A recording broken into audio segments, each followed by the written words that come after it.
প্রস্রাব করার সময় যদি কারো কাপড়ে 2-1 ফোঁটা তরল লেগে যায় তাহলে কি সেই কাপড় দিয়ে নামাজ হবে কিনা?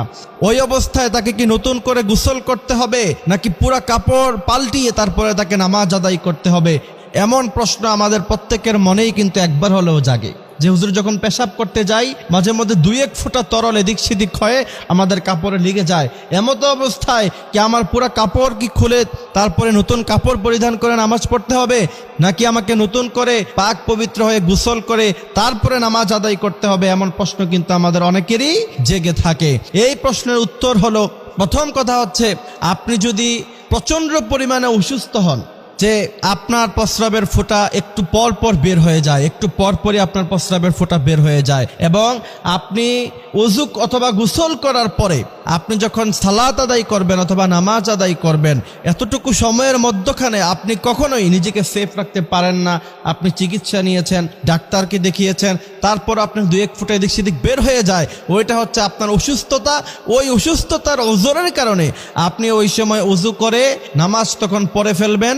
প্রত্যেক ওয়াক্তের জন্য অবশ্যই আপনাকে কাপড় পাল্টাতে হবে, প্রত্যেক ওয়াক্তের জন্য অবশ্যই নতুন করে আপনাকে পাক পবিত্রতা অর্জন করতে হবে। কিন্তু অসুস্থতা ছাড়া নর্মালি যদি কারো কখনো এমন হয় যে আপনি সফরে বের হয়েছেন, কোথাও গিয়েছেন, কাপড় চোপড় নাই, ওই সময় আপনার পেশাবের সময় প্রস্রাবের সময় 2-1 ফোঁটা তরল কাপড়ে লেগে গিয়েছে, এমত অবস্থায় আপনি কি করবেন?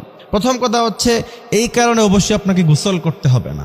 যদি আপনি প্রস্রাব করার সময় কাপড়ের মধ্যখানে লেগে যায়, যদি আপনার পক্ষে সম্ভব হয়, উত্তম হচ্ছে এই কাপড় সম্পূর্ণ পুরোটা পাল্টিয়ে তারপর আপনি নামাজ আদায় করবেন। যদি সেই ব্যবস্থা আপনার কাছে না থাকে, সেই সিচুয়েশন যদি আপনার কাছে না থাকে, হয়তোবা আপনি কাপড়ের ব্যবস্থা করতে গেলে নামাজ কাজা হয়ে যাবে, ট্রেন ছুটে যাবে, অথবা আপনি এমন জায়গায় এসেছেন সেখানে আপনার কাছে কোনো কাপড় নাই, এমত অবস্থায় কোনো টেনশনের প্রয়োজন নাই। শুধুমাত্র যেই জায়গায় প্রস্রাবের ফোঁটা লেগেছে ওই জায়গাটা 3 বার বিসমিল্লাহ বলে ধুয়ে নেবেন, তাতেই পাক হয়ে যাবে, এবং সেটা শুকানোর আগেই ওইভাবে আপনারা নামাজ আদায় করতে পারবেন। এটা নিয়ে কোনো সমস্যা নাই।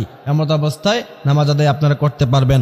অনেকে এই ভয়ে যে প্রস্রাবের ফোঁটা একটু লেগে গিয়েছে, এখন এটা নাপাক হয়ে গিয়েছে, এই কাপড় দিয়ে আমি নামাজ পড়বো কিভাবে, এই ভয়ে অনেককে টোটালি নামাজ ছেড়ে দেয়। এমন মুসল্লি আছে না নাই?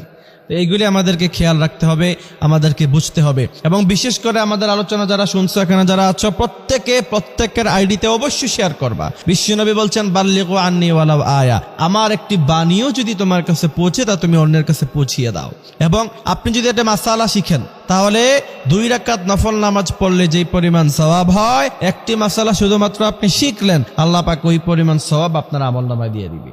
সুবহানাল্লাহি বিহামদিহি সুবহানাল্লাহিল আযীম। এই কারণে শিখে রাখবেন, তালাবুল ইলমি ফারিয়্যা আলা কুল্লি মুসলিম। প্রত্যেক মুসলমানকে বড় আলেম হওয়া ফরজ নয়, বড় মুহাদ্দিস, বড় মুফাসসির, বড় ওয়াইজিন হওয়া ফরজ নয়, ওয়াজিব নয়, কিন্তু প্রত্যেক মুসলমানকে অতটুকু আলেম শিক্ষা করা অবশ্যই ফরজ, যতটুকু পরিমাণ আলেম শিখলে পরে সে সুন্দরভাবে সালাত আদায় করতে পারবে, ফরজ রোজাগুলি রাখতে পারবে।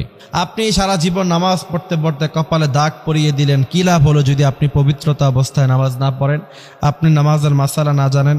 এই জন্য অবশ্যই আমাদেরকে দ্বীনে ইলম শিক্ষা গ্রহণ করে নামাজগুলি আদায় করতে হবে।